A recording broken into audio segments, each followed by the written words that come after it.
into the latest edition of ESPN FC. I'm Christina Alexander. In the studio with me today, Craig Burley. How's it going, Craig? Good. Good? Yeah, ready for another debate, discussion. I love it. Whatever it is. We're here. Because Stevie Nicol is going to be joining us, as well as Luis Garcia, because Manchester United had a friendly against Liverpool abroad in Thailand. Man United getting on early in this game, of course. Here's the commemorative ball. Sancho opening it up with a little gift from Liverpool. Yeah, and he needs a good pre-season and a good season to follow that for sure. But yeah, all's well in the world now at Man United. They've just beaten Liverpool, who were going for all four last year. That's how one or two try and perceive things. But lots of changes for Liverpool, pre-season. You know, lots of mistakes here, iron them out early on. And that's what United did in this game. So, you know, there's no negative to having a win in pre-season and getting some fitness. There's no negative to that. But you don't read anything into this, really. Yeah, it's a little tough. To be honest. Well, like you said, a lot of changes too for Liverpool. They're just getting started. Here's what Ten Hag got to say. We are satisfied today because I think there was a team with great spirit. Of course, it will take some time. Believe me, I have seen a lot of mistakes, but I will not say what they were.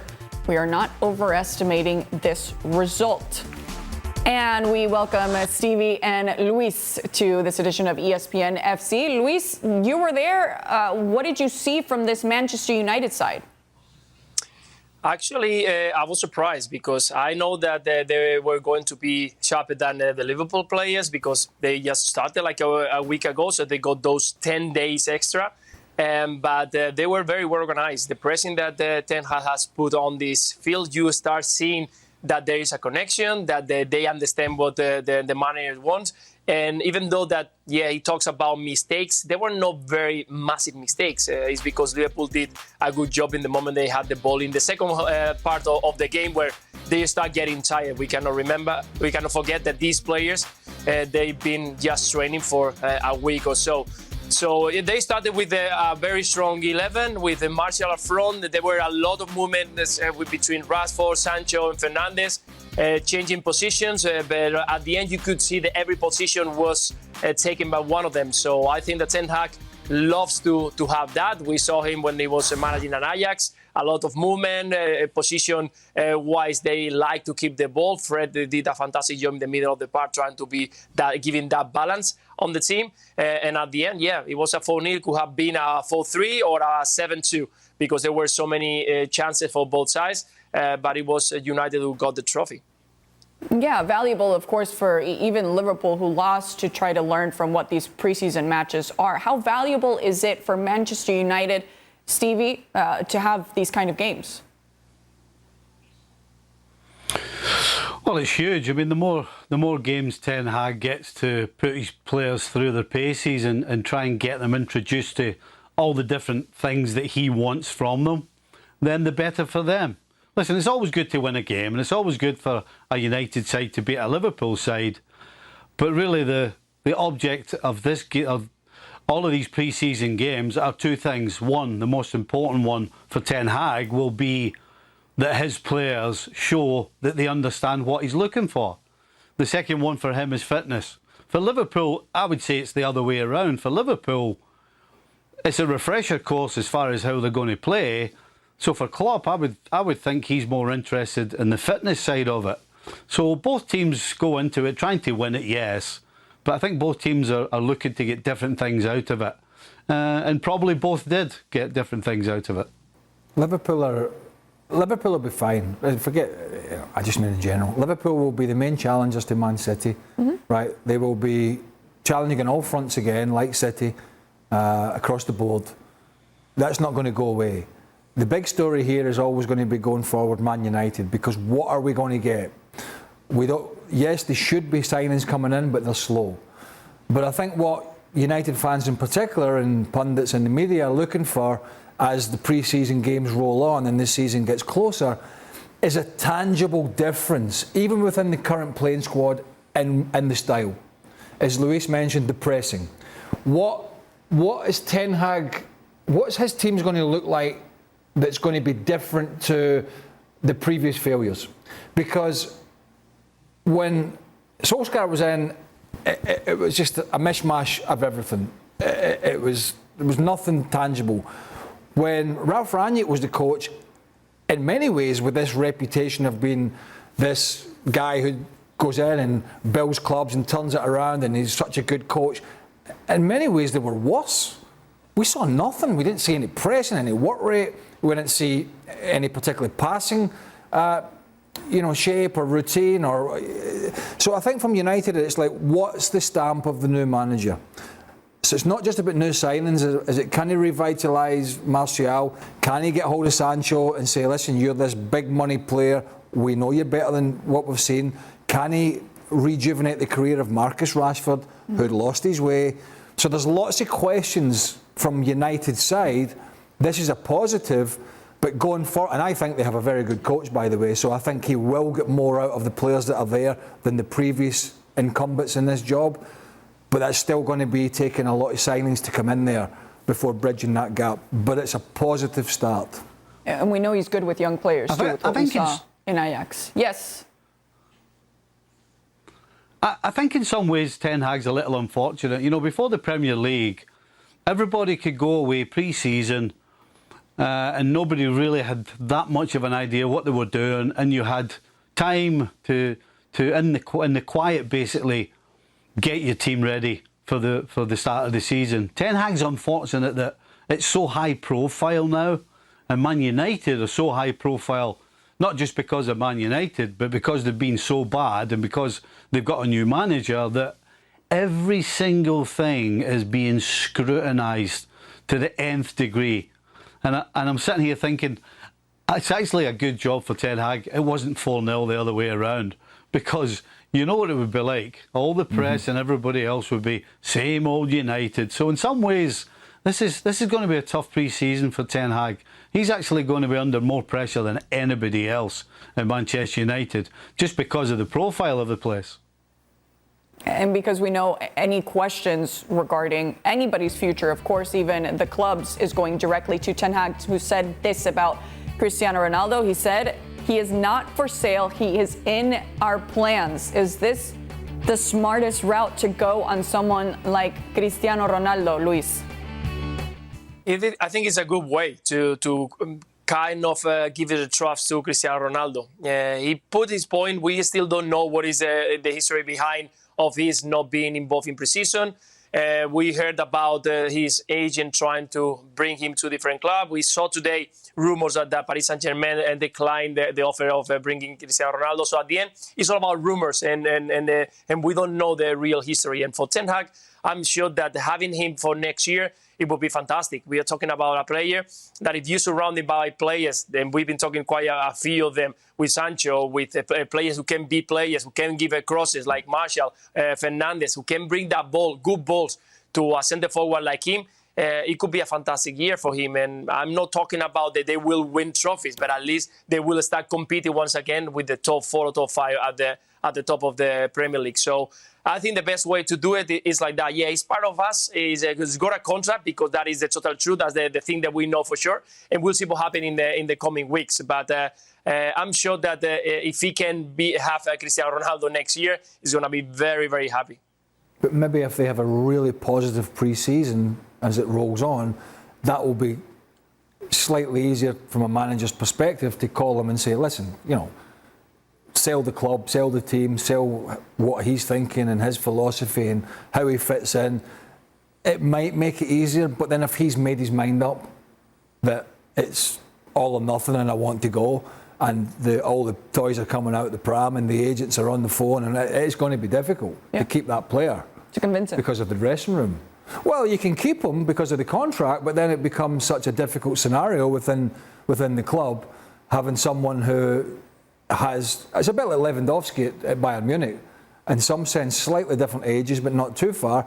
The relationship with that club seems untenable now in terms of Oliver Kahn and Salihamidzic and Lewandowski and what they've been saying. We're not at that stage yet, but if Ronaldo wants to go and there's no convincing him, then you can talk about not for sale all you want, but it's a dangerous player to have in the locker room if he's really, really made his mind up, and we don't know if he has.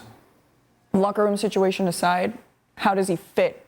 Does he fit into this Ten Hag team? Well, yeah, because he scores goals, and he's got, as Luis says, he's got players potentially like Jadon Sancho and Fernandes and Marcus Rashford, if they can rebuild their career, and maybe they're going to go and eventually bring in Christian Eriksen, who's a very good player in the final third, to add to the squad, not necessarily the first 11.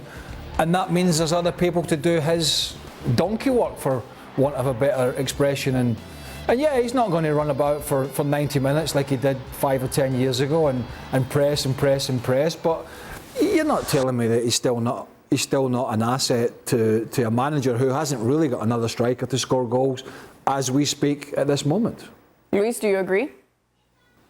Yeah, totally agree. I think that's the way that Man United is going to play it. I mean, if there is no...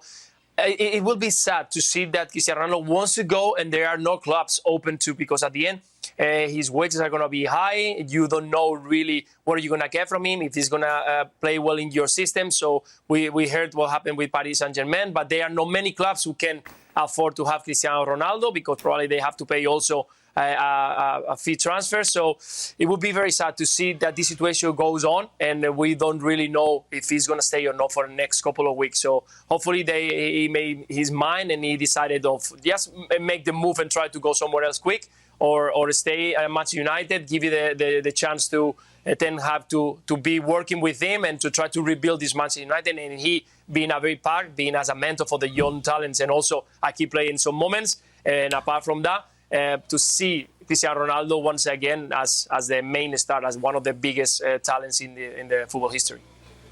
Yeah, and especially in a World Cup year, we know Ronaldo wants to be at the top of his level, as he always wants to be. He's always such a hungry player. To see if he could be now for Portugal and what's to come in only a few months. Speaking of staying in shape, this topic that you and Stevie haven't talked about enough, the fact that Conte made his players run 42 pitch lengths. Well, some of them only ran 30.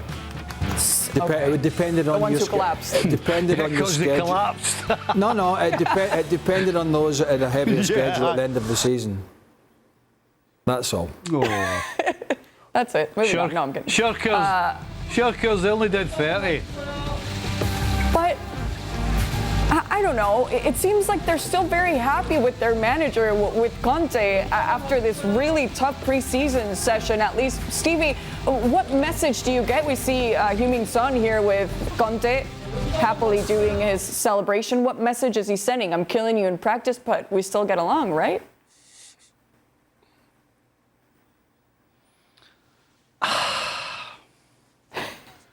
I mean, the message he's sending is, listen, I'm going to work you. The only thing I'm guaranteeing is I'm going to work you. And every player expects that in pre-season. They expect to be pushed. You know, it's always about, and everybody's different. You know, some guys can run longer than others. Some guys can run faster than others. But you've kind of got to, you can't just blast everybody with the same thing and expect them all to be able to do it. And what? And is it a competition? I mean, you know, I'm all for working your players hard in pre-season. We all understand that you have to do it. It has to be done. I just don't care, regardless of how many trophies the guys won. I don't see what good it does you to run the guts out of your players. I don't understand that. Do you understand it, Luis? Yes, I do. A little bit I do. I think that preseason have become a little bit more like a show to try to do and get some money from tours. And we forget that this is the only chance that the players got to build up what is going to be a very long season. You cannot play, you cannot train during the week, during the season. A very good training of running or of strength. It doesn't matter the way that you look for it. This time we've seen 42 runs up and down. It's around 5 kilometers. It's not that much. I know that it's at the start of the season. It doesn't matter if you do it making rounds or you do it on the golf course, running for half an hour or 45 minutes. This is the only time that they're going to have to start building a strong stamina for the rest of the season. They're not going to have much time. So I totally understand. Is this the way of Conte? That's the way, but I don't think that is a bad situation. They need to understand that, and I'm sure that they are happy because of that. Now, I go back to yesterday's discussion that we had. Would I like it when I was a player? No, and I said that. I would not. But I'm not a player. And I don't work for Antonio Conte. Mm-hmm. But this is his methods. And it has been, and this is what I tried to say yesterday, this is his methods, and this has been successful. Now, if you have a methodology of working and you have fitness coaches, a lot of the people behind the scenes, and your method has been successful, as it was at Juventus, as it was at Chelsea, as it was at Inter. In some sense, his fitness has been successful at Tottenham because his remit when he came in was getting the top four. He did. Now, do you change that method to try something else, or do you do and continue down the fitness road of what's been successful for you? So I don't understand what the problem is when you go and ask Juventus players, you go and ask Inter players, you go and ask Chelsea players at the time what it was like to work under this guy, but they all had success. But whether we agree with it or not, this is how Antonio Conte operates. And it has been successful. Now, if things are not successful and continue to be unsuccessful, then you have to change. But he's had success doing this. And that's why I don't understand it's such a problem. Stevie, anything to add to that?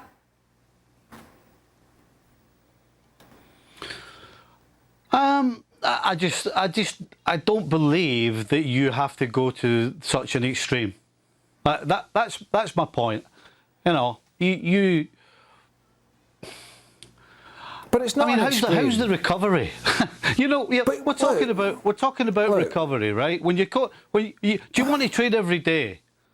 Or do you want to train every 3 days? Because if you're doing 3 a day and your third session consists of 42 runs up and down the pitch, I'll tell you what, you ain't getting an awful lot out of anybody the following day. But he's not worried about the following day. He's worried about the following 6 months. He thinks it works. He doesn't think it works. He knows it works. I personally, I think it's the wrong thing to do. I think you're opening yourself up to getting players injured for a start. So I just don't. Right. He should be able to find a better way of getting them fit than just running the guts out of them. But this is his way, and I'm sure he's not just come up with this off his own bat. He's got fitness instructors, Stevie, that give him advice. Let's look at the facts. When he went into Inter, when he went into Juventus, I don't disagree. I don't disagree that his methods work. Well, I have never disagreed with your point that his methods work. I disagree that that's how he goes about it, because you don't need to do that. I wouldn't, as a player, respect it for somebody just to run the guts out of me. Yes, I expect to be worked hard, but I do not expect the guy just to take the mickey and run me till I'm on my knees and somebody needs to carry me to my bed. I don't call that proper training. I don't think that's the case. I mean, he was super successful at Juventus. And the players didn't jump ship on him because he was, maybe one or two, but he was there for years and he built a bit of a legacy there in Turin. Mm-hmm. And then you look at the progress each team have made. Inter were fourth when he went in with 69 points. The next year they finished second with 82. The next year they won with 91. So there's a gradual progress. The same at Chelsea. They were all right. They were a better team than that, but they finished 10th. But the squad were in a bit of disarray.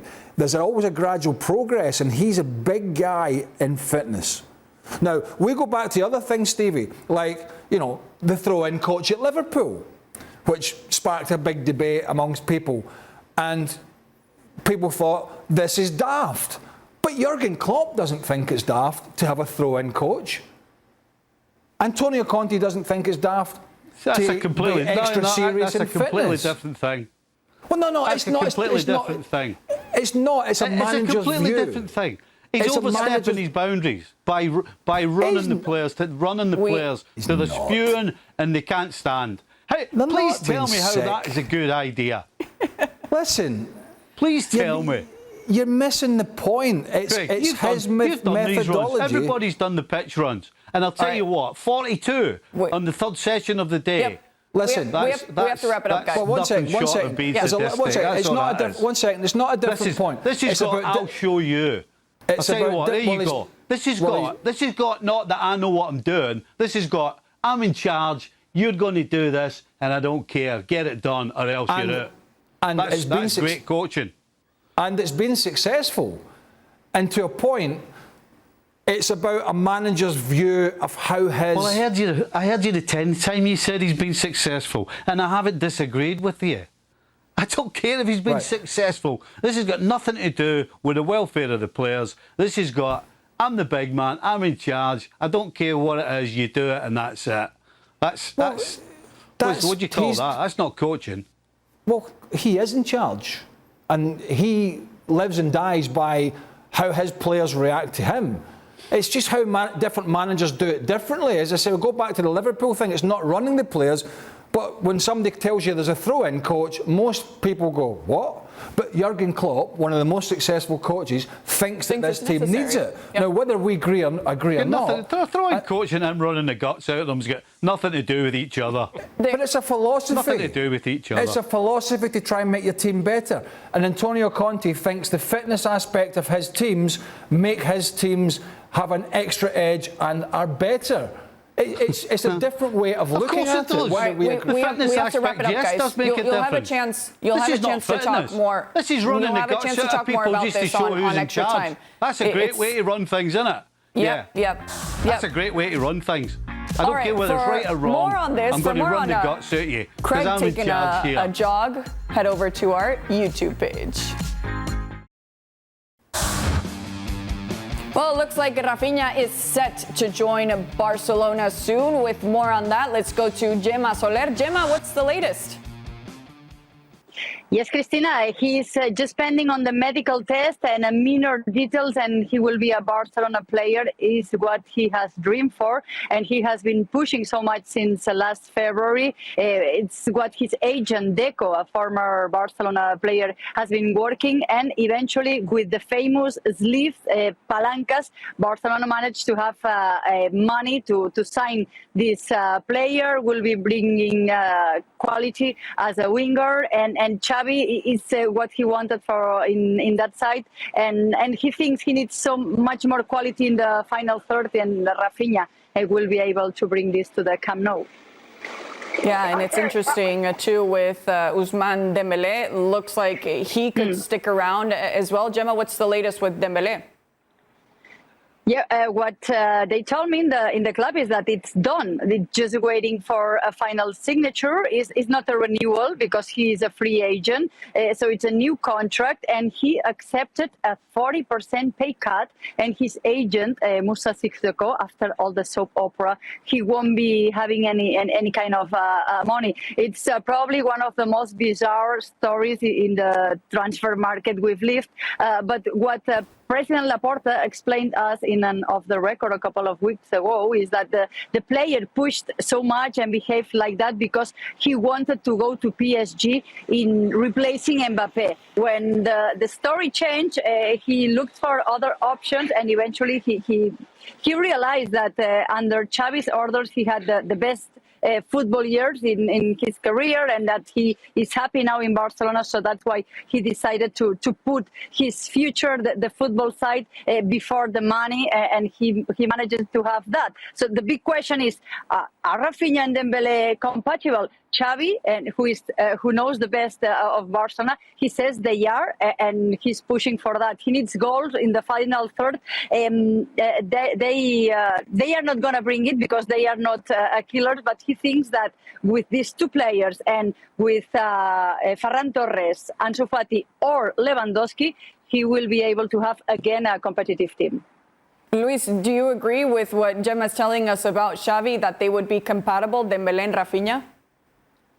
I think that they both play in the same place. They got some similarities because they got that kind of diagonals into the box with the left footed. They would like to to get that position. Dembele is true that he's faster than Rafinha. He's got maybe better cross with the right, so he got that option. And Rafinha he's a player who likes to get into the box. We've seen it in Leeds. He likes to arrive in second line. He likes to look for shot from outside the box, something that Barcelona needs to continue working on. But it's true that it's not going to be easy to handle both of them because they are players who wants to play. There's a lot of games for this season, and Xavi knows that they're going to need a long and deep squad if he want to compete in every single competition. But now they got a lot of players in the positions because we cannot forget that Aubameyang is also there. Ferran Torres, Memphis Depay is a player who is going to be involved as well. So they've got a lot of talent there up front. Maybe not that what Gemma was mentioning, a target man. Aubameyang is probably the center forward that is going to start in the beginning of the season, or we'll see how Ansu Fati adapts to that position once again because he likes to play on the left side. But there's a lot of options, and that's what a manager wants. And I'm sure that Xavi is very happy just to see players of this quality arriving to Barcelona when everybody thought that it would be very difficult to bring top talents to our team with such an important problems economically. So I'm sure that right now Xavi must be looking forward to start managing Rafinha and put together what it looks like a big and strong team. Yep. Who do you like better, Rafinha or Dembele, Craig? Well, I don't like Dembele when he's out injured as often as he has, although he came back strong last year. Yeah. But he's been so inconsistent and you know, he has had these injury problems. I just think it's options. You know, and when you're trying to build a big club back up like Barcelona, you have to have depth. You have to have squad depth. Now, I know there are financial implications to their budget, but Dembele has taken, as Gemma said, a big cut in wages. So I think it's a surprise they're going to keep. It looks like they're going to keep both, or get one in and keep the same kind of player. But I suppose it keeps players on their toes.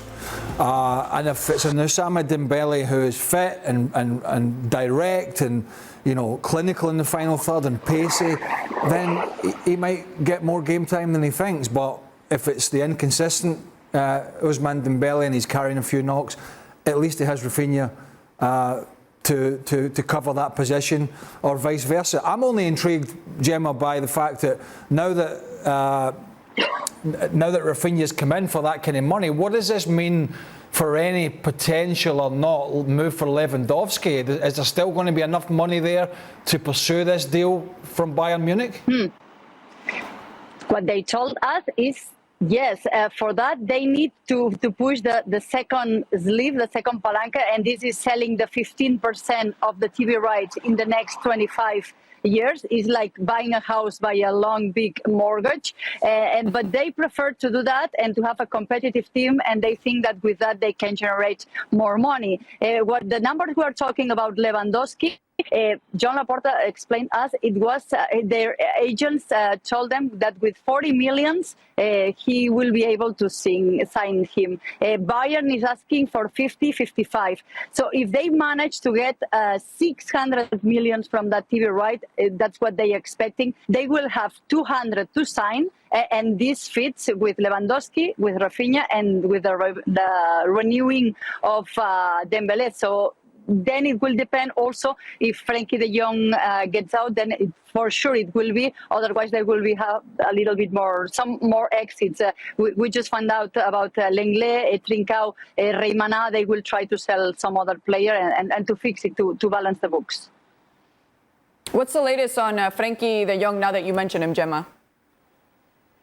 Well, the Man United CEO and the director were in Barcelona. They were talking. There are direct talks, and both parts agree. The number is really close. It's about 85 million euros.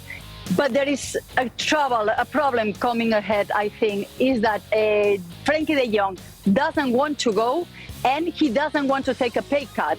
So Barcelona gave him two conditions. Either you go, either you take a pay cut, because his salary and the increasing salary every year is not compatible with the new politics of Barcelona. So I think there is a bit of trouble ahead of that, because both clubs are in agree, but the player is not wanting to leave, so he's training with the team, and he might be going to the US tour. We see what will happen. They will have to combine the player that he doesn't have a place in Barcelona with that salary, or he has to go to Man United. It'll be interesting to see Barcelona start with what roster we'll see with all these possible changes still. But Luis, right now, from what you are feeling from Barcelona, how far could this team right now take them in the title race? I think it's getting stronger and stronger. I think that the adding Kessie in the middle of the park is going to give a lot of the strength and run, fight. That's something that with Gavi and Pedri, they didn't have. Of course, Busquets is not getting any younger, and they need a player who can also adapt to that position. Nico was one of the young players who they might use at some points, but Xavi, I think he likes it a little bit more going forward. And then you got Christensen, who also just landed at Barcelona, a player who is going to add something, a solid defense for the Barcelona side. We know that Piqué, again, is not getting any younger, did a good job last year, but he ended up with having some troubles physically. Araujo as well. Umtiti, I think, is still into the team. We'll see if Xavi can make the best of him and bring it also to this new transition moment of Barcelona. So it looks like it's going to be a very exciting Barcelona. If they can continue what started last year and can be a little bit more consistent, that's something that Xavi was mentioning every single time, that they were doing the things well, but not as often as they as he needed. So I think that this is a very good Barcelona side. It's getting longer in the squad, getting players with a lot of talent, and now with Xavi, the one who has to manage and use the players in the best way. Well, and here's another player who isn't getting any younger at 39 years old, Dani Alves, too, looking to another team now. And here's what he had to say on leaving Barcelona. I left happy to have returned to Barcelona. The only thing I didn't like was how my departure was handled. This club has sinned in recent years. Barcelona doesn't care about the people who made history for the club. The mindset is totally opposite to what we built a few years ago. Everything that happens on the field is a reflection of what happens outside. Luis, what do you think of this? Well, I understand a little bit what Dani Alves says. If you have a look of what the teams are trying to build around them, apart from the players, it's about the legacy that some of the players have done, the history of the clubs. And Barcelona, if you see, they don't have players around helping them to be as their representative around the world. We have seen Puyol leaving the club in some different situations. We have seen so many players that they are not very close to the club, and I think that's what Dani Alves is mentioning. He's a very important player. He needs to have a good farewell, and maybe he fell down when he just arrived to the club, gave everything. I'm sure that he wasn't looking for any money. He was looking to be part of the team. I think he did a good job playing that right position, and then when the contract ended, he just been left on the side as a normal player, and I think that Dani Alves deserves a little bit more. But once again, we don't know the whole story. We just see what Dani Alves is feeling, and I think that is at certain things that he's saying, I could agree with him. Right, because there's still some of those players that are at Barcelona, Gemma, as you know, with Piqué, with Busquets, etc. But what is a fan thinking of now that they hear this that Dani Alves has to say? Well, the supporters, of course, feel upset watching how a player who won 26 titles with Barcelona, he leaves unhappy. But it has to be something with running a club. Of course, it could have been nicer because he's such a legend, and what he did such an effort coming back to Barcelona with a testimonial salary, the minimum. No player in La Liga gets such a low salary, and what he wanted is to keep playing until the World Cup, and maybe the club could have done something for such an important player. But yeah, with Lionel Messi was another story, but of course it's the biggest legends in the club, and they did it really wrong. But I don't completely agree, because with Xavi, with Iniesta, with some players, it has been a very nice departure with homage, with nice parties with the people. In this case, I understand he's upset. He signed a 1+1 contract. The first year was with a testimony almost salary, and the second year had to be increased. That's why probably the club decided to look for other options and not having a 39 player in that position. Yeah, tough timing for Dani Alves with the World Cup around the corner. Gemma, thank you so much. Always the best information from you regarding Barcelona. And here's a reminder, La Liga opening weekend schedule. All of those matches available on ESPN+. It was a big day for England yesterday in the Women's Euros and a big match that we saw today between Germany and Spain. For more on the tournament, let's send it over to the studio with Sebastián Salazar, Emma Hayes, and Steffi Jones. Thank you very much, Christina, Emma, and Steffi with me here in studio. We will recap Group B, which just had a fantastic day of action. We'll start with Germany and Spain, which was actually the second game, but definitely the one that we were looking forward to the most. Somehow, though, Spain didn't really seem to show up. They were down 3 minutes in and almost never recovered. Because they were down 1-0 with 3 minutes in. I mean, Steffi called it before the game that the first goal was going to be significant. I think Germany did a great job holding on to their lead for a good 30-plus minutes, then got the second goal, and I think it was game over. How did you feel about Germany's performance? Oh, happy. I mean, I was... Were you surprised? Yeah. Were you surprised no, how easy it was? Well, easy because Spain tried to carry the ball into the goal, always trying to go centrally, and that's the easiest way to defend. So it was not easy, but it was well organized, good to defend against Spain, I would say. There's a change to this Spanish team, and I can't work it out. They've been renowned for great wing play. We know they don't have an outstanding number 9. But they seem to be incredibly narrow. Yes, their fullbacks are taking the width, the depth of the team, but their play is so predictable. And they're relying on runs from deep, from Bonmati, from Guijarro. The space is not there, and I think they're really struggling. So what about the other side of this game, which is Germany? The big talking point before was no Schuler. Okay, Pop comes in and scores. They're looking great, right? Depth. I mean, let's be frank. You've got a player like Pop. When it gets that tight, set pieces are going to matter in the top games, and she can produce big moments for the team. But she's a different type of player, but what great strength they have in depth, and what is the reason why they're one of the favourites. Let me ask you a coaching question. You got Schuler, you got Pop, you got some big games coming up. Like, who do you go with? Well, first of all, she started it with Schuler.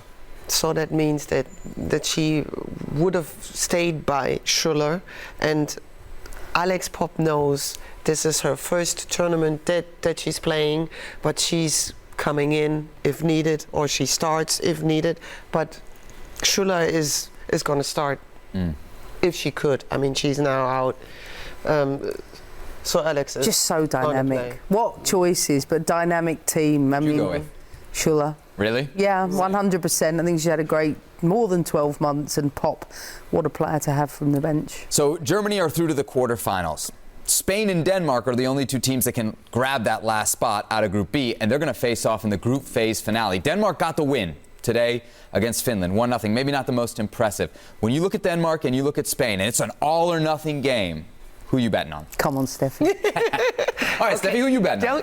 Don't laugh, okay? Come on. I was just saying, if Spain keeps on trying to carry the ball into the goal, there is a great chance for Denmark making one goal, defending well, and maybe being this surprising team. I think it's fair when there's a lot to play from. The winning team, Denmark may build off of that. I think Spain are expected to go through, but they've proven to be a massive disappointment today.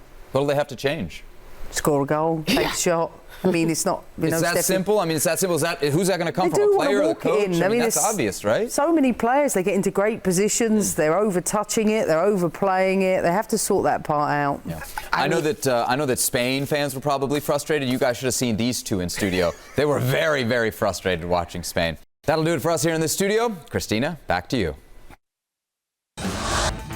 Thanks so much, Seb. And of course, we'll break it down here as well on ESPN FC with the Women's Euros, available daily on ESPN+. We are counting down to the MLS against Liga MX All-Star game, and the MLS announced their roster, of course, starring Chicharito, Javier Hernandez, and there's Carlos Vela as well. Players like Hani Mukhtar. It'll be very interesting, a matchup from Minnesota. That game, MLS against the Liga MX All-Stars, next August 10th at 8:30 p.m. Eastern on ESPN, and of course streaming live on the app. And speaking of the MLS, Wayne Rooney is DC United's new manager, new head coach. The rumors barely started this weekend, Craig, and now we see him officially as a manager. Where's Seb? Where's Seb when we need him? He's very, well, I don't know if he was excited or not yesterday. Oh, he'll be doing this. There's your answer. That's where he is, in a cupboard. There's your answer. In a cubby hole somewhere, recording this program. Hi, Seb.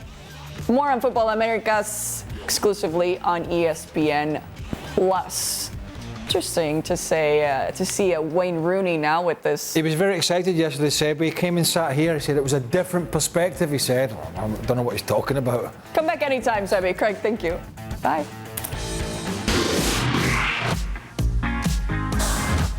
And welcome into Extra Time. Thanks for sticking around with us. Craig Burley in the studio, Luis Garcia and Stevie Nickel. Luis, it's a little bit past, I think, everybody's bedtime, at least where you are, right? What time is it? It's around 4:30 here in Thailand, in Bangkok, where I am at the moment. Oh man, 4:30 a.m. That looks like a sweet 4:30 in the morning. You got up to do this Steve. nonsense. I know. Stevie, anything you'd like to say? Extra Time is worth it. I know what I'd be. I mean, that's dedication from Luis. That is dedication, I have to say, because I would definitely have had a problem with my phone or my internet. Yeah. Or I would just have switched it off, basically. Gone back to sleep. That's tough. Did you say gone back to sleep? Gone back to sleep. Or you've been locked in somewhere. Okay, I'll go with that. Or continue. Okay, it's late continuing for him. the light. It's late for him, so we won't drag it on too much. Luis, but you also played a little bit of football where you are, right? At the moment, we are doing clinics with some of the kids. We've been doing a little bit of touring. Oh, that's the one that you're mentioning. Yeah, that was at the weekend. It's been a long week, this one. Yeah, we're playing at the Masters in Glasgow. Good old times, good old times. Tell me McManaman wasn't there, Luis? Yes, there's a few of the guys that, yeah, it was. We had a good time, and we managed to pick up the trophy, so, yeah. Nice. Luis, I watched a couple of minutes of it, right? I watched a little bit of the Liverpool Rangers, and then it went on to Rangers Man United. And there was a guy in the middle of the park for Liverpool, and I couldn't figure out who it was. He was rather portly, and he had a beard. And the only name I could come up with was Davy Thompson. Was it him? Yeah, it was Tomo. Yes, that's the one. Was it Tomo? Oh, yeah, brilliant. All right. He's looking well. He's enjoying himself, I can see. He's enjoying life, definitely, yeah.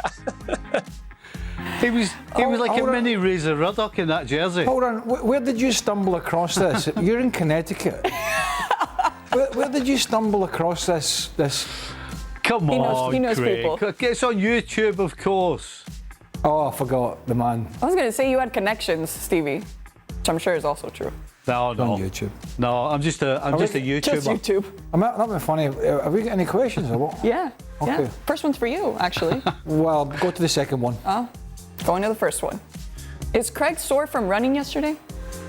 Yeah, I did my 42 lengths. Easy. Be fit. Didn't even break a sweat. Conte would have been pleased. Fit as a fiddle, I'm at a game for I bet there wasn't many Tottenham players running today. Oh, jeez. Yeah, that's rough. All right. Here's a good one. Do Man United actually need to make signings? The current squad is oozing quality and confidence after obliterating Liverpool today. Oh, that's obviously sarcastic. Who needs Ronaldo when you have Tony Martial? So is this a wink wink for you? I think that's a very sarcastic, tongue-in-cheek tweet, obviously. Oh, we're over here. Where are we today there? I've lost, I don't know. You got it. Too many red lights. All right. Yeah, making a little bit of fun of Manchester United. I mean, I don't know. I'll be slightly worried if that's not tongue-in-cheek, that question. Right. I mean, if somebody actually thinks that they don't have to make any signings, that's... Mind you, there's probably people out there that do think that in the Twitter sphere, whatever you call it. Yeah. Twitter people love it. Twitter love people. Who are Twitter people? The Twitterverse? Who are Like that one? Twitter people? A lot of people have Twitter friends. Yeah. But they obviously get no real friends. When you've got Twitter friends, you don't have any real friends, obviously. You're searching for friends on That's true. Twitter. Yeah, I do that. All right, next one. For Luis, who is the best Spanish player to ever play in the EPL? Wow, that's a tough one. I'm gonna go, and I know that we're gonna receive some stick here because I know that Silva done an amazing job and Cazorla, but I'm a very big fan of Xabi Alonso, and I'm gonna go for him. Even though the Fernando Torres did also a fantastic job in EPL, but I'm gonna go for Xabi Alonso. I have so much respect for him. He adapted very well, very quick. Did a position that he took when he arrived to Liverpool when he was very, very young was very difficult, and well, he managed to become one of the most important midfielders in Premier League. So yeah, I'm gonna go with Xavi. Yeah, and Fernando Torres, at least when he was at Liverpool, right? Yeah, Fernando Torres. Yeah, not necessarily. I did Fernando Torres' first ever game in the Premier League with Champers at Villa Park, and when he arrived at Liverpool, in my opinion, at that point, well, within 6 months, he was the best striker on the planet. I mean, he was unbelievable. He was strong, he was fast, he was physical, and he scored goals. And I know 42 that first season, right? Yeah, I know years later he got injuries and he lost his confidence and blah, but at the time, Fernando Torres was incredible. I mean, he put the fear of God in defenders. But to go back to Luis, Xabi Alonso, I did a game at Sunderland once, Liverpool, and this ball was cleared in the clouds. I mean, it was sliced up in the air. Most players would have taken a touch. He played it without taking a touch on the half volley when it came down, and he played this pass first time as the ball came out the sky through to whoever it was up front, and it was a goal. And I was just like, I mean, I knew that anyway. He was a good player. Yeah. But it was one of those you just went, wow. Yeah, it was a good run as well. The player who ran the ball and scored, he did well as well. Yeah, I remember. Was that you? Yeah, it was me. That's why I remember. Yeah, I remember that ball. He didn't even look, left-footed, turn around and put it in between two defenders. That's I was right. making the run. So yeah, I remember that. I wish I hadn't told that. I wish I hadn't told that story now. I wish I hadn't told that story. I want to think that you knew, and you knew that Luis was going to be. No, I couldn't remember. I just can't remember. I've done so many games, but I mean, Alonso was technically brilliant. Yep, I agree. Not only for Liverpool, but also what we saw at Madrid. But between the two, Stevie, would you stick with Torres or Alonso? No, I think Torres, for a short spell of time, was pretty much untouchable. But Alonso proved in the Premier League, as fast and as physical as it is, that you don't have to be fast and you don't have to be physical. You know, he was neither of those things. But I'll tell you what, he had the quickest brain you've ever seen, and he had the ability to back it up. So he read the game, which meant he didn't have to be that particularly fast. And he didn't need to tackle anybody because he either read the pass, got in front, or stood off and collected it, and then played it when the opposition gave it to him. So yeah, he absolutely proved that, you know, you can play in the Premier League and be the best without being physical and being particularly quick. David Silva, though. Yeah. I mean, there's a lot of good Spanish players. That's the problem. David Silva for a long time was. If he had a poor game, it was still 7 out of 10. Yeah. And that was a poor game. I mean, he was so consistent for Manchester City. So yeah, lots of good choices, I'm afraid. Yeah. Absolutely. Too many. All right, next one. Can't believe he was playing in that game. Should we start again? One manager in their playing days, in your playing days, the panel would have loved to play for. Craig? Not Ruud Gullit. Okay. Although the boys might have liked to play for him because he was a superstar. But I think you could ask quite a few players at different clubs about that question, not just me. Shearer and Ferguson at Newcastle, and the list goes on. I don't know, really. Do you want to choose from someone today? Oh, sorry, what was the question? No. It could be from any time. Oh, well, Glenn Hoddle was quite good to play for. Very technical. He was all right. Glenn was good to play for. Stevie? Not Conte. How about that? I love how we're switching this question. Anybody Not but Conte. this person. There you go. No. Because of the preseason, Absolutely Stevie. Klopp. No danger. Yeah, absolutely right. Klopp. No danger. But definitely not Conte. One In a million manager in years. their playing days. Dopey. Luis? I don't know. What are you talking Zizou. about? I might say Zizou, Zinedine Zidane. Grumpy. I'm That's the telling you. worst day of the day, is it? No, one manager in their playing days.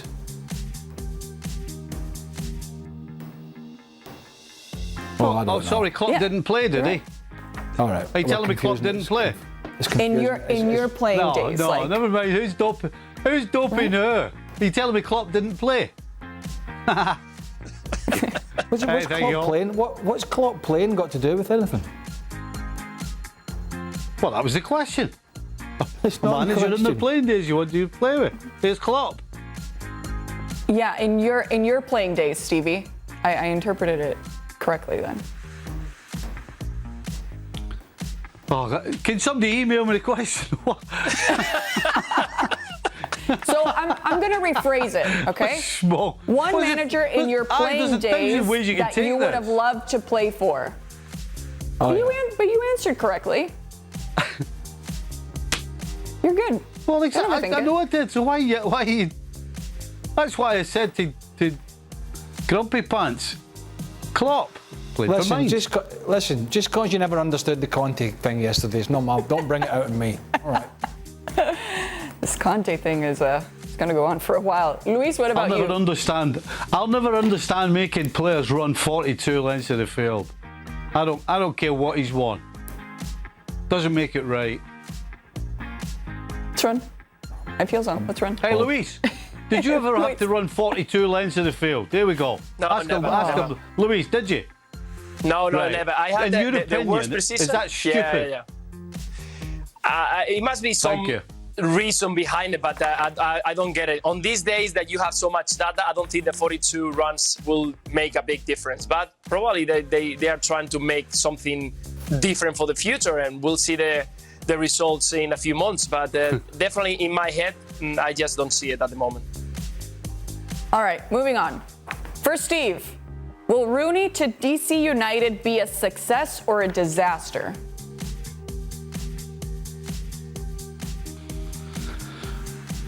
Well, unless DC all of a sudden are going to go and buy 4 or 5 players, proper players, it can only be a disaster.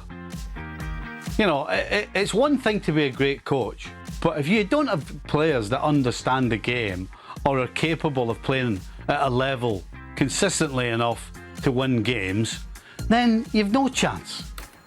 He's got no chance unless they completely change the squad, and certainly at least half of the starting 11.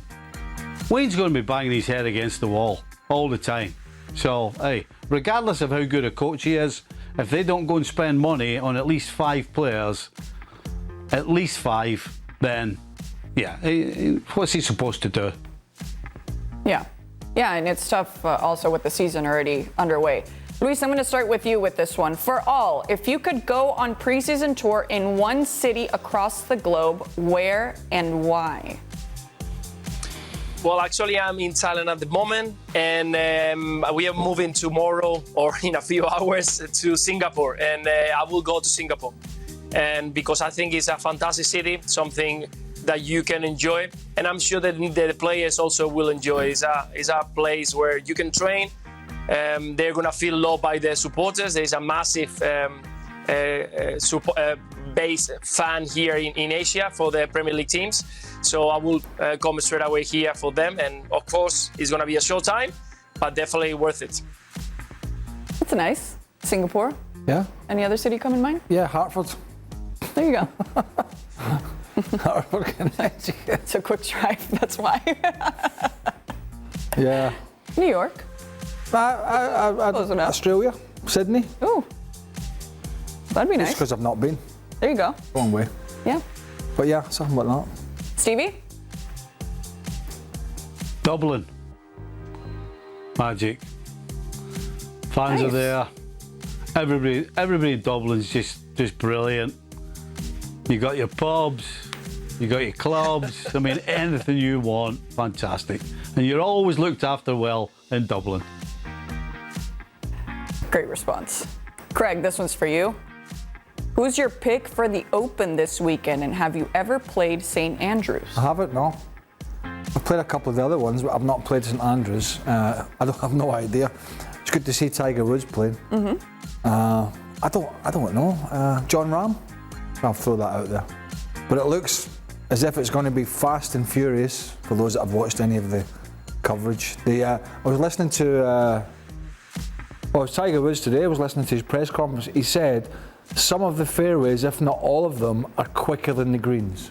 That's how dry it is at the moment. So if the wind gets up, it's going to be a real test of golf for these guys. Wow. So yeah, should be fun. I mean, it's interesting with the live golf situation as well, kind of around golf at the moment. Oh, I'll just swerve that one. Nice one. Nice one. All right, for more extra time, you can, of course, check out ESPN FC, available daily on ESPN+.